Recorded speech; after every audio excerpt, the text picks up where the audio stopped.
The phone rang at exactly 6:42 on a crisp October morning. I was in the middle of my usual routine, preparing my morning tea, watching the sunrise from my kitchen window while the neighborhood was still asleep. I almost didn't answer it. Who would call at this hour? Probably another automated message about car insurance or some political survey. But something made me pick up the receiver on the third ring. Hello? I answered, my voice still carrying the slight raspiness of morning. The line was silent for a moment, so long that I almost hung up, assuming it was a robocall. Then I heard it. A single breath.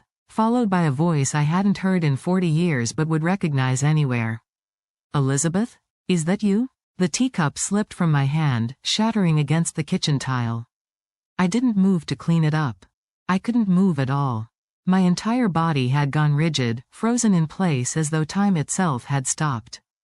Margaret? I whispered, my free hand clutching the counter for support. My knees suddenly felt too weak to hold me up.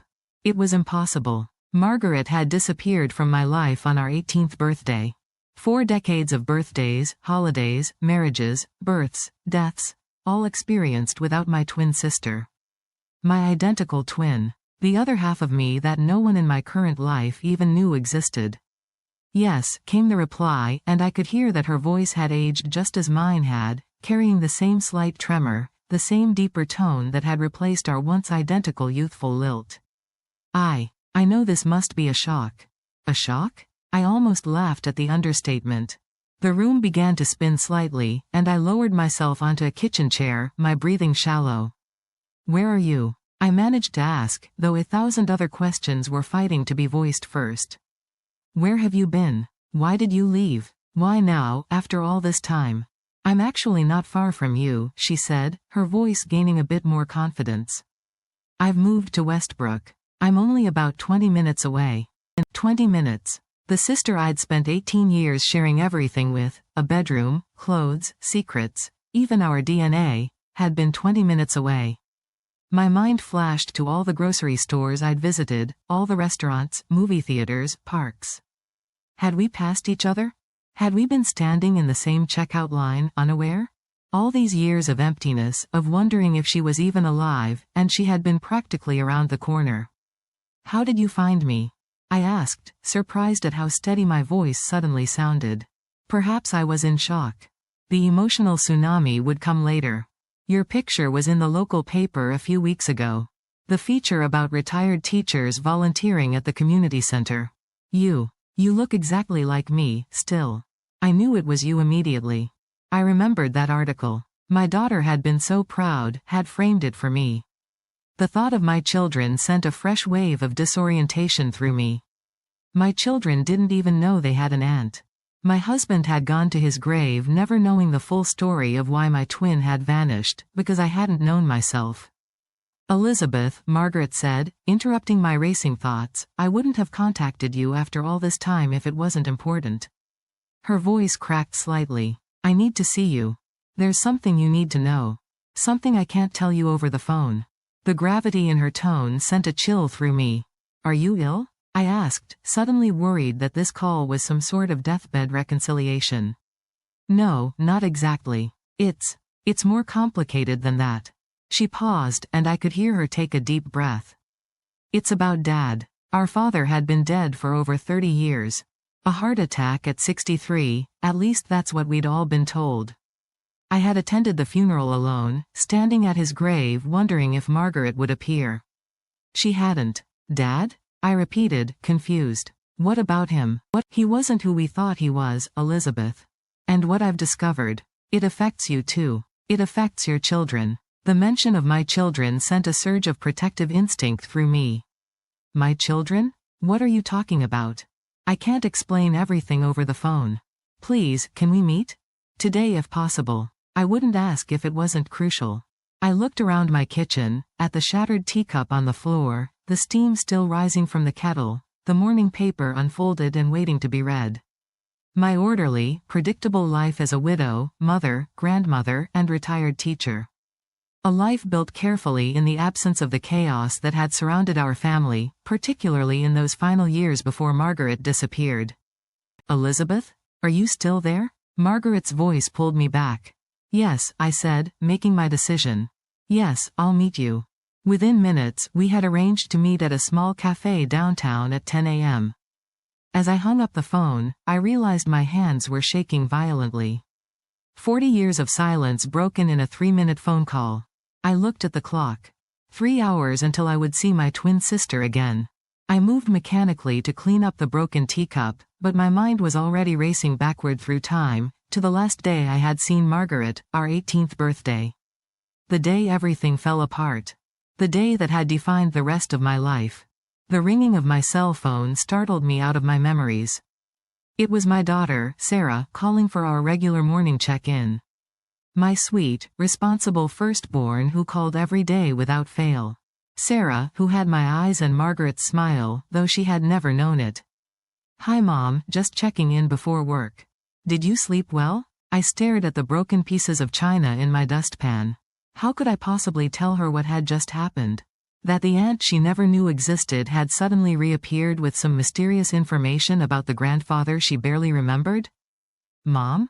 Are you there? Yes, sweetheart, I answered, forcing normality into my voice. Just a bit distracted this morning. I dropped my favorite teacup. Oh no, not the one Dad gave you for your anniversary? No, just an old one, I lied, though it had indeed been Richard's gift on our 20th anniversary. How are you and the kids? I asked, desperate to shift the conversation. As Sarah updated me on my grandchildren's latest achievements, I found myself studying her face on the screen. Had she inherited anything else from the aunt she'd never met? Were there health concerns, genetic predispositions I should have been aware of but wasn't because half of my medical history had walked out the door 40 years ago? Mom, are you sure you're okay? You seem distracted. I forced a smile. Just thinking about my plans for today. Actually, I'm meeting an old friend for coffee later. It wasn't exactly a lie. What is a twin sister if not the oldest friend you've ever had? That's nice, Sarah said, sounding pleased. Anyone I know? No, I said softly. Someone from a long time ago. After we hung up, I sat motionless at my kitchen table, staring at nothing. What possible secret about our father could Margaret have discovered after all these years? And how could it affect my children? A sense of dread began to build in my chest. Whatever Margaret had to tell me, I was certain of one thing. My carefully constructed life was about to change forever. I showered and dressed with unusual care that morning, trying on 3 different outfits before settling on a simple blue dress that Richard had always said brought out the color of my eyes. I found myself scrutinizing my reflection in the mirror. The fine lines around my eyes, the silver hair that had once been chestnut brown, the slight softening of my jawline. Would Margaret look the same? We had been identical in every way until she left. Would 40 years of separate lives have made us strangers? As I applied a touch of lipstick, memories flooded back unbidden. Margaret and I standing side by side at the same mirror as teenagers, getting ready for our first dates, giggling as we swapped clothes and perfumes. We'd been inseparable then, finishing each other's sentences, feeling each other's pain, sharing a bond that no one else could understand. Until everything changed. I arrived at the cafe 20 minutes early, choosing a table in the corner with a clear view of the entrance. My hands wouldn't stop trembling, so I wrapped them around a cup of tea I had no intention of drinking. The cafe was quiet on a Tuesday morning, just a few regulars typing on laptops or reading newspapers. None of them knew they were witnessing a reunion 4 decades in the making. At precisely 10 a.m., the door opened, and she walked in. I recognized her instantly, despite the years. Same height, same build, same way of tilting her head slightly as she scanned the room. Her hair was shorter than mine and dyed a warmer shade of brown, but beneath those superficial differences, it was like looking in a mirror. Our eyes met, and for a moment, neither of us moved. Then, slowly, she walked toward me.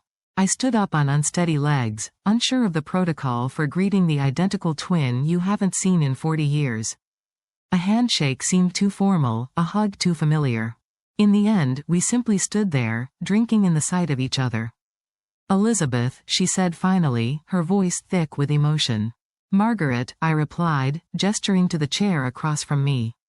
Please, sit down. She slid into the seat, setting down her purse with hands that I noticed were trembling just as mine were. Up close, I could see the differences time had carved between us. Laugh lines in different places, a small scar near her eyebrow that I didn't share, a slightly more pronounced frown line between her brows. Life had marked us differently. "You look well," she said, breaking the awkward silence. "So do you." I paused, unsure how to navigate this surreal conversation. "You're still in the habit of being exactly on time, I see." A small smile played at her lips. "Some things never change, I guess." She looked down at her hands. "But so many things do." For a moment, we sat in silence, the weight of 40 years pressing down between us.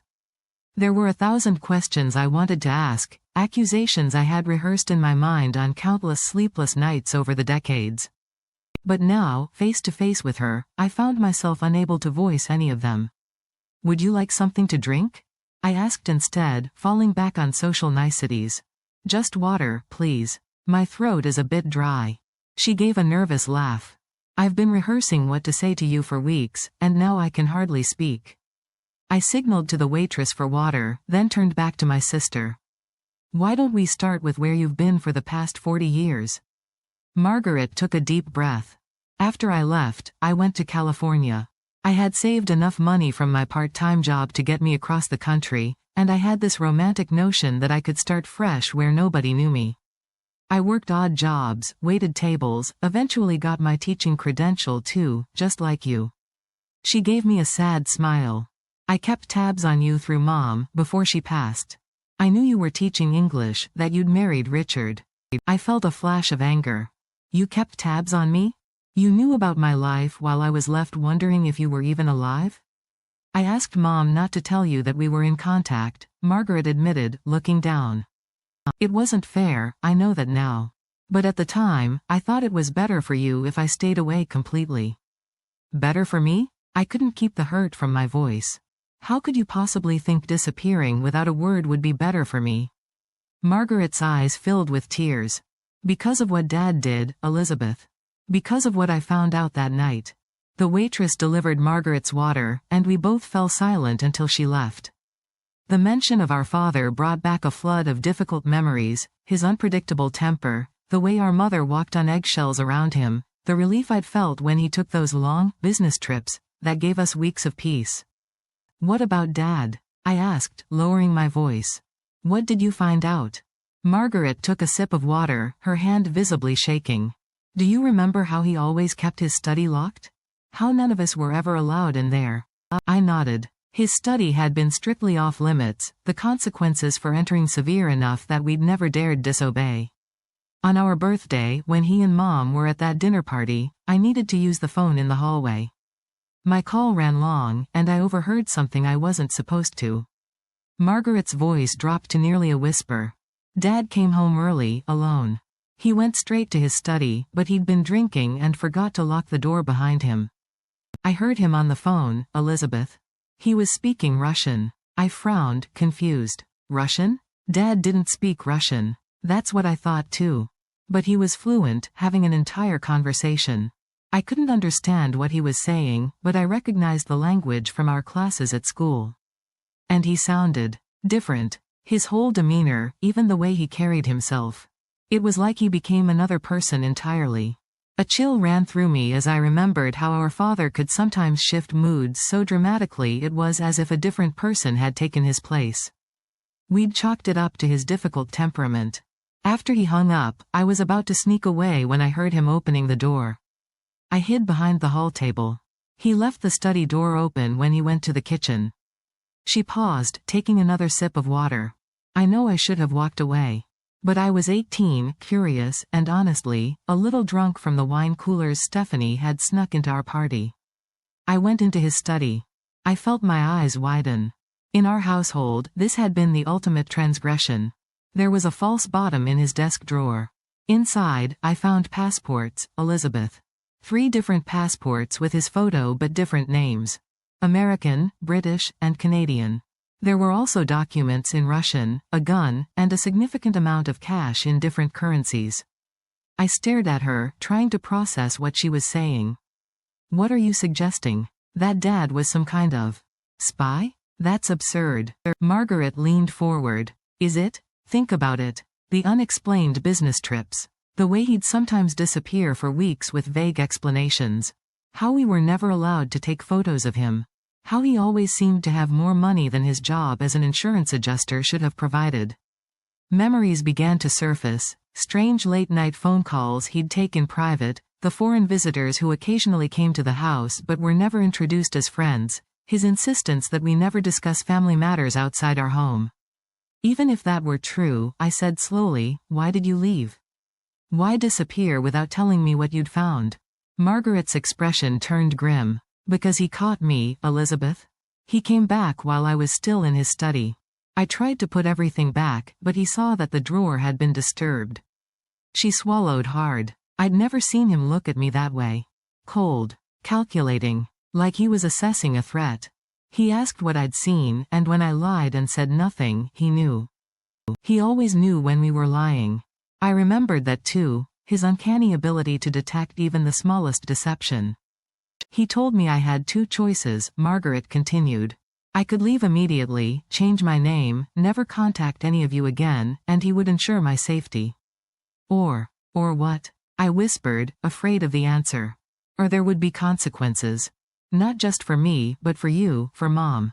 He made it very clear that people in his line of work didn't allow security breaches, even from family members.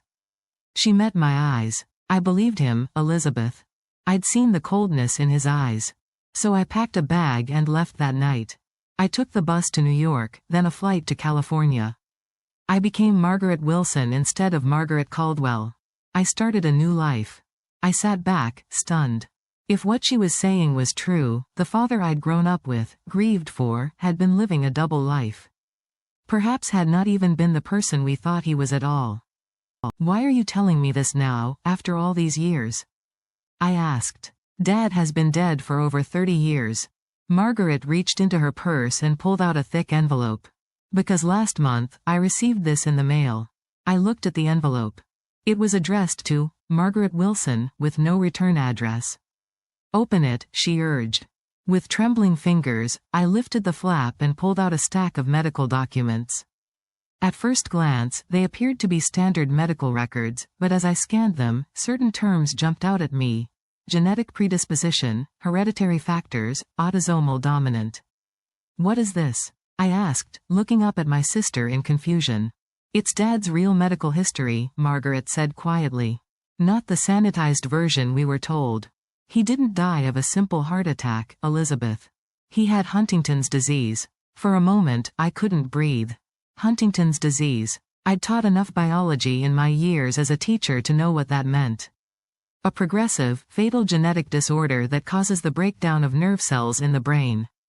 A disease that can be passed down to children with a 50% chance if one parent has it. That's not possible, I said, my voice barely audible. We would have known. There would have been symptoms. There were symptoms, Margaret insisted. Think about it. His mood swings that got worse as he aged, the way his hands would sometimes shake, how he'd occasionally seem to lose his train of thought or stumble for no reason. We attributed it all to his temperament, to stress, to drinking. But according to these records, he was diagnosed 3 years before he died. I shook my head, still trying to process the implications. But who sent you these? How would anyone even know where to find you after all this time, especially under your new name? Margaret's expression turned grim. That's what I've been trying to figure out. The only explanation I can think of is that someone from his organization, whatever it was, has been keeping tabs on both of us. The envelope also contained this. She reached back into her purse and pulled out a small, yellowed newspaper clipping. I took it from her, noting the date from 5 years ago. It was an obituary for someone named Gregory Baranov, a Russian immigrant who had died at age 89 in a nursing home in Chicago. The name meant nothing to me. Turn it over, Margaret instructed. On the back, handwritten in faded blue ink, was a short message: the debt is paid. You are both free now.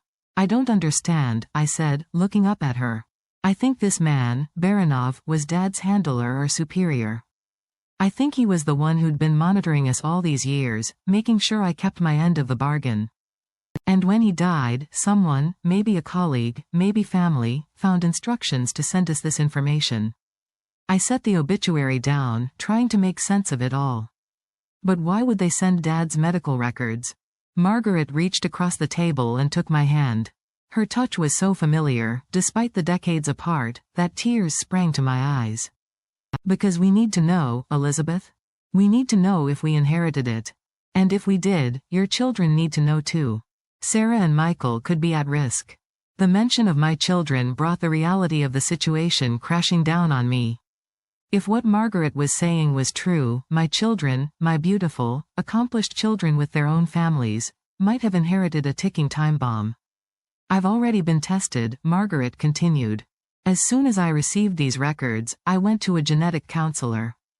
I'm clear, Elizabeth. I don't have the gene. But you need to be tested too.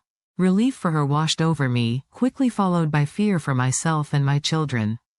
And if I do have it? If I've already passed it on? Then they'll need to know so they can make informed decisions. There are treatments now that can help manage symptoms, research is progressing. It's not a death sentence like it was in Dad's day. She squeezed my hand. But they should know the truth, Elizabeth. About everything. About me, about Dad, about our family history. I pulled my hand away, suddenly overwhelmed. You're asking me to turn my children's lives upside down based on documents sent by an anonymous source, to tell them their grandfather was some kind of spy, that they might have inherited a devastating disease, and oh, by the way, they have an aunt they've never heard of because she abandoned her family 40 years ago? My voice had risen, causing a few cafe patrons to glance our way. Margaret flinched at my words but didn't back down. I know it's a lot to process. I've had weeks to come to terms with it, and I'm still reeling. But yes, that's exactly what I'm asking. Because they deserve the truth, and because if there's even a chance they could be affected by this disease, they need to know. The unfairness of it all hit me like a physical blow. For 40 years, I'd built a life without my twin, had constructed careful explanations for family members who asked about my past, had even kept secrets from my beloved Richard. I'd created a stable, normal life for my children, protecting them from the chaos of my own childhood. And now Margaret wanted me to demolish it all in one fell swoop. I need time, I said finally, gathering my purse. I can't just. I need to think about all this. Margaret nodded, looking resigned but determined. I understand. But don't take too long, Elizabeth. This isn't the kind of information that gets less significant with time. She wrote something on a napkin and slid it toward me. My address and phone number. When you're ready to talk again, I'll be there. I took the napkin, folded it carefully, and placed it in my purse. Then, without another word, I walked out of the cafe, leaving my twin sister sitting alone, just as she had left me 40 years before. The drive home passed in a blur. My mind was racing with fragments of memories, details I'd never questioned before suddenly taking on new, ominous significance. Dad's late-night phone calls. The locked filing cabinet. The time he'd accidentally called Mom by a different name and then laughed it off as a silly mistake. The way he'd insisted all family photos be kept private, never shared with friends or displayed where visitors might see them. When I pulled into my driveway, I sat in the car for several minutes, unable to summon the energy to go inside. How would I face the rest of my day knowing what I now knew? How could I talk to Sarah or Michael without blurting out the truth? Finally, I forced myself to enter the house, immediately heading for the hall closet where I kept old photo albums. I pulled out the oldest one, from before Margaret and I were born, and began to page through it. There weren't many photos of Dad. He'd always claimed to be camera shy, but I studied the ones that existed with new eyes. The formal wedding portrait with Mom. A rare candid shot of him reading a newspaper in the backyard. The Christmas photo where he stood awkwardly at the edge of the frame, as if ready to step out of it at any moment. Had I ever really known him? If what Margaret said was true, he had been living a lie our entire lives. And if he had Huntington's, he had kept that from us too, denying us the chance to prepare for what might come. I closed the album and reached for the phone. It was time to make an appointment with a genetic counselor. Whatever happened next, I needed to know the truth. As I waited on hold with the doctor's office, I glanced at the family photos on my mantle. Sarah and Michael's graduation pictures. My grandchildren's school portraits. Richard and me on our 30th anniversary cruise, his arm around me, both of us gray but beaming with the deep contentment of a life well lived together. I had kept the truth from all of them. About Margaret, about our childhood, about the darkness that had always lurked at the edges of our family. I had thought I was protecting them. But what if, instead, I had left them vulnerable to a threat they couldn't see coming? The receptionist came on the line, and I scheduled an appointment for genetic testing. As I hung up, my cell phone rang. It was Sarah again. "Hi Mom, just checking in after your coffee date. How was your friend?" I looked at the napkin with Margaret's information, now lying on my coffee table. "It was complicated," I said honestly. "Sarah, do you have some time this weekend? There's something important I need to discuss with you and your brother." There was a pause on the other end. "Is everything okay, Mom? You're not sick, are you?" "No, nothing like that," I assured her, though it wasn't entirely true. None of us knew yet if I was carrying a deadly genetic mutation. "It's about our family. There are some things I should have told you both a long time ago." "You're scaring me a little," Sarah admitted. "Can't you give me a hint?" I took a deep breath, deciding to start with the easiest part of this complicated truth. "It's about my sister, Sarah. Your aunt. It's time you knew about her." "Your sister?" Sarah's confusion was evident. "But Mom, you're an only child. You've always said so." The lie I'd lived with for so long hung heavy between us. "No," I said quietly. "I'm not. I have an identical twin sister named Margaret. And I think it's finally time for you to meet her." The genetic testing appointment was scheduled for Thursday, just 2 days away. In the interim, I felt suspended in a strange limbo. The past I thought I knew had been shattered, and the future was now clouded with uncertainty. I spent hours poring over old family documents, searching for any clues I might have missed over the years. In my mother's ancient recipe box, tucked behind a card for apple pie, I found several folded notes in her handwriting. They were addressed to M, dated sporadically through the years after Margaret had left. Short, newsy updates about holidays and local gossip, never mentioning me specifically. My mother had maintained a secret correspondence with my twin for years while letting me believe she was as much in the dark as I was. The betrayal stung afresh. Not just Margaret, but my mother too had kept me in the dark. Had everyone in my life been part of this conspiracy of silence? Had Richard known? Had my children somehow sensed the family's secret? By Saturday morning, when Sarah and Michael were due to arrive with their families for what I'd described as an important family meeting, I was a bundle of nerves. I had cleaned the house obsessively, prepared far too much food, and rehearsed my explanation dozens of times. Yet I still had no idea how to begin. The doorbell rang at exactly 11 a.m. Sarah was always punctual. As I opened the door to greet my daughter, son-in-law, and their 2 children, I felt a moment of paralyzing fear. How would they react to learning their entire family history was built on lies? "Mom, what's going on?" Sarah asked as soon as they were inside, her keen eyes taking in my nervous state. "You look like you haven't slept in days." "Let's wait for your brother," I said, forcing a smile as I hugged my grandchildren. "I only want to go through this once." Michael arrived 15 minutes later with his wife Amanda and their daughter Lily. My family gathered in the living room, confusion evident on their faces.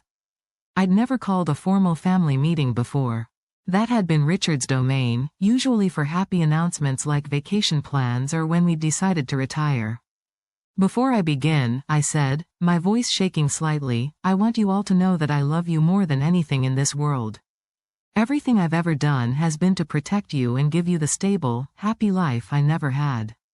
The room fell silent. Sarah exchanged a worried glance with Michael. "Mom, you're really scaring us now," Michael said. "Are you sick? Is it cancer?" I shook my head. "No, it's not that.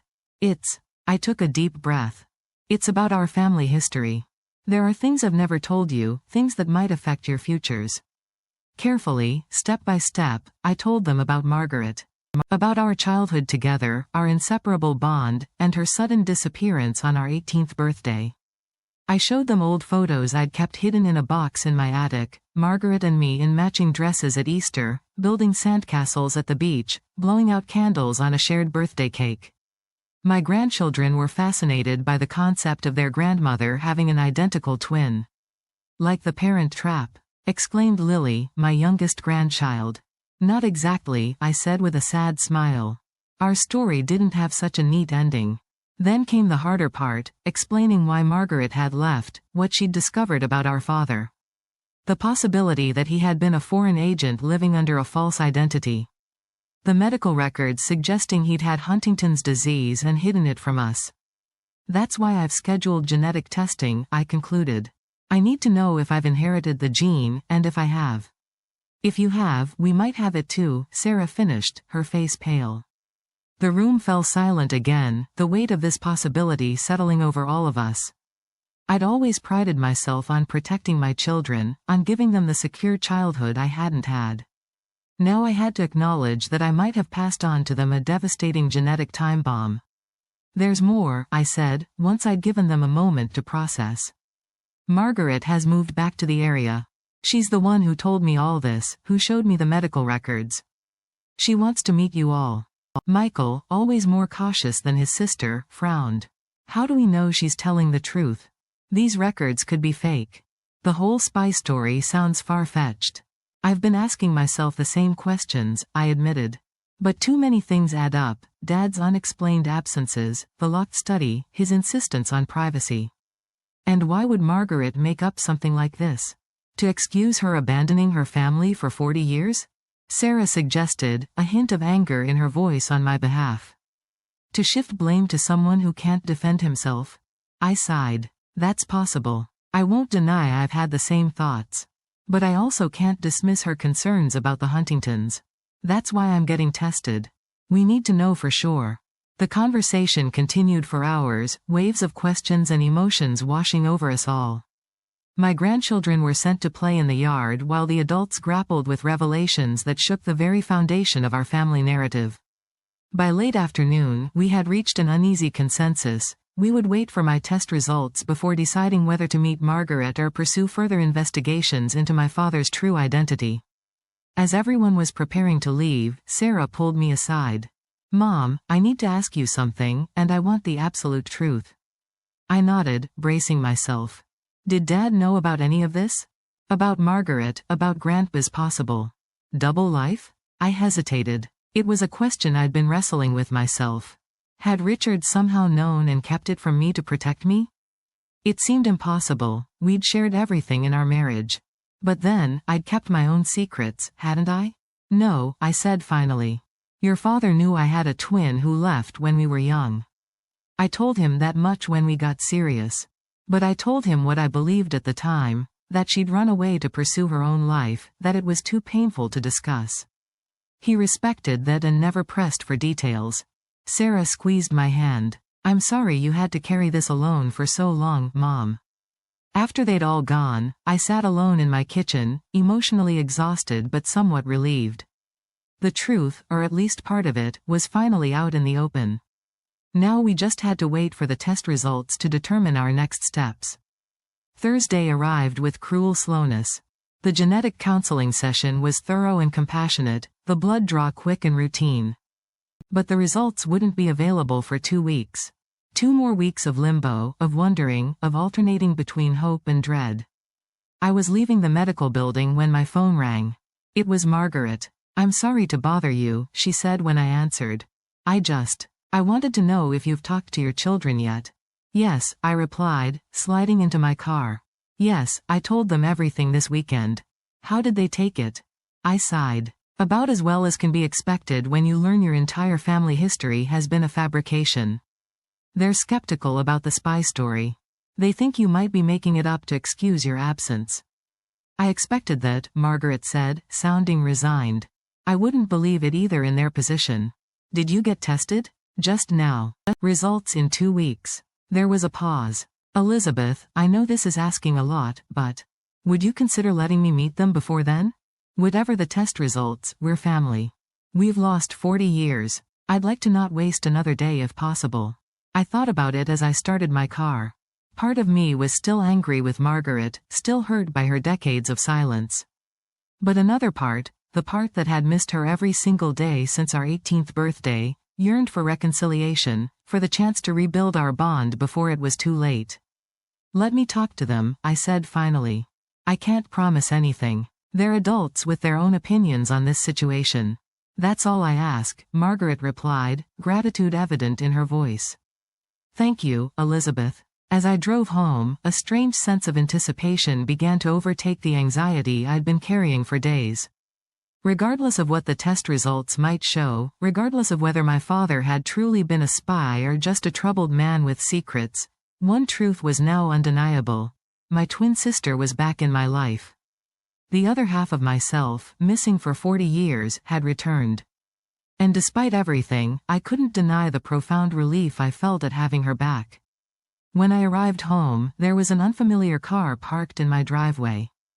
For a moment, I thought perhaps Sarah or Michael had decided to stop by, but I didn't recognize the vehicle, a sleek black sedan with tinted windows. I parked on the street and approached cautiously. As I neared my front door, it opened, and a man I'd never seen before stepped out. He was in his 60s perhaps, with silver hair and the erect posture of someone with military training. He wore a dark suit that looked expensive and slightly foreign in its cut. "Mrs. Caldwell Hayes?" he asked in a voice that carried the faintest trace of an accent I couldn't place. "Yes," I replied, stopping several feet away. "Who are you and what are you doing in my home?" He smiled, though it didn't reach his eyes. "My name is not important. I'm here on behalf of some old colleagues of your father's. May we speak inside?" A chill ran through me. "I think I'd prefer to talk out here, actually." He nodded, seeming unsurprised by my caution. "As you wish. I understand your sister has made contact with you after many years." The fact that he knew this, a development less than a week old, confirmed Margaret's suspicions. We had been watched, all this time. "Who are you people?" I demanded, anger suddenly replacing my fear. "What gives you the right to monitor our lives for decades? We are simply people who had a professional relationship with your father's. And as for rights, we've done nothing but honor the arrangement he made to protect his family." "Protect us from what, exactly?" The man sighed, glancing around the quiet suburban street. "Mrs. Caldwell Hayes, the world your father operated in was complex and dangerous. The less you know about it, the better for everyone involved. But I can tell you this, he cared deeply for you and your sister. Everything he did, including keeping you in the dark, was to ensure your safety." "And the Huntington's disease?" I asked, watching his reaction carefully. "Was hiding that also for our protection?" Something flickered across his face, surprise, quickly masked. "Ah. So you know about that as well. Did you send Margaret those medical records?" He shook his head. "No. That would have been Baranov's daughter. She found instructions in her father's papers after his death. Gregory always had a sentimental streak, despite his occupation. He felt your father's children deserved to know the truth about their medical heritage, at least." My mind was racing. "So it's true then? All of it? Dad was some kind of agent?" The man didn't directly confirm, but his expression told me enough. "Your father served his country with distinction, Mrs. Caldwell Hayes. Perhaps not the country listed on his death certificate, but his homeland nonetheless." "And what do you want from me now?" I asked, still standing my ground at the edge of my driveway. "Simply to deliver a message, and a warning." He reached into his jacket pocket and produced a small envelope. "These are documents from your father's personal effects. Things he wanted you and your sister to have, eventually. As for the warning, there are some doors that, once opened, cannot be closed again. You've already opened one by reconnecting with your sister. I would advise against trying to open any more by digging into your father's past.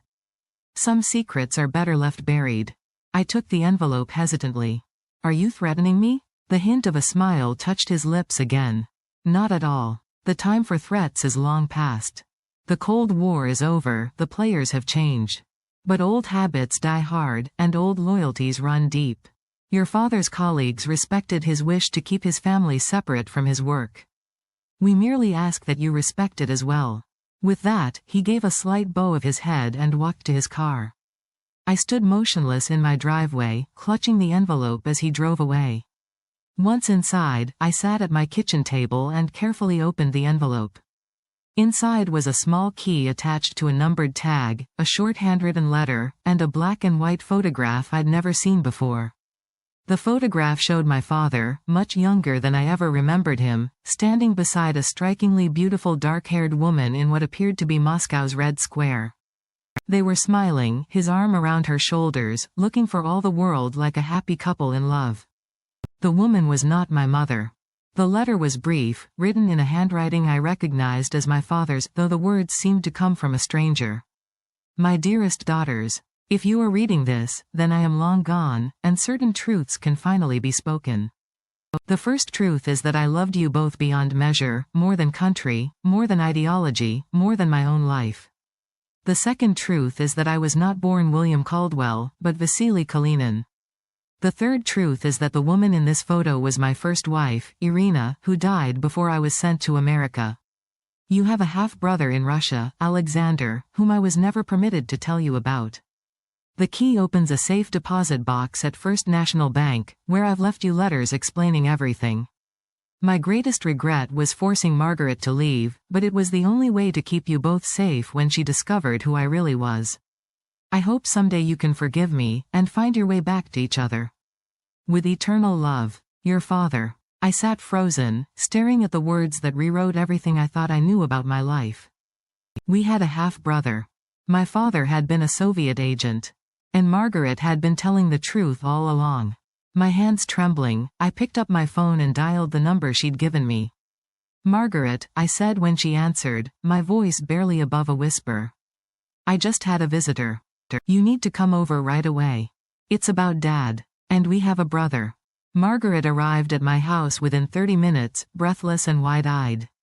When I showed her the letter and photograph, she sank onto my couch, her face pale with shock.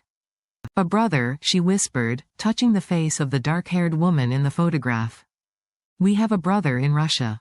Half-brother, I corrected automatically, though the distinction hardly mattered.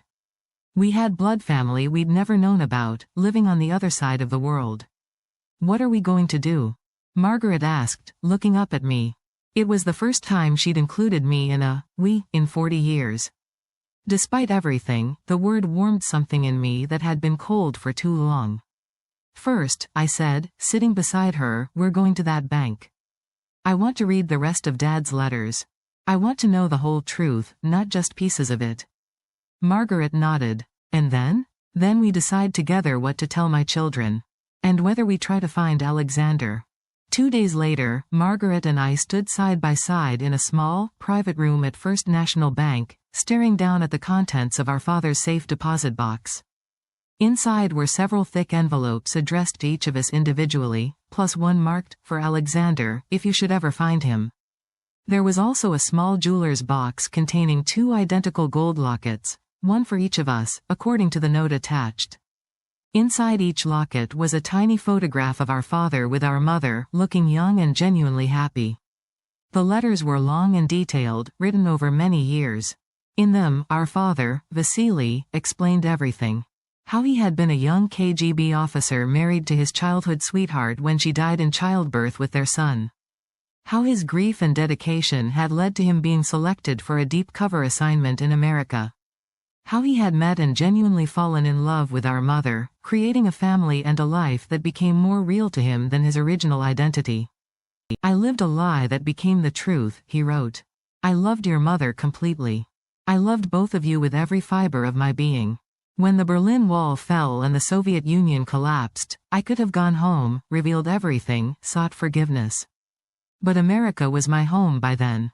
You were my home. So I maintained my secret, even as I secretly sent money to support Alexander and made arrangements for him to know about his American sisters someday. By the time we finished reading, tears were streaming down both our faces. So many years of secrets, so many lives affected by forces larger than ourselves. He loved us, Margaret said softly. Even when he made me leave, he was trying to protect us all. I nodded, unable to speak past the lump in my throat. The genetic test results came back 2 weeks later. Like Margaret, I was negative for the Huntington's gene.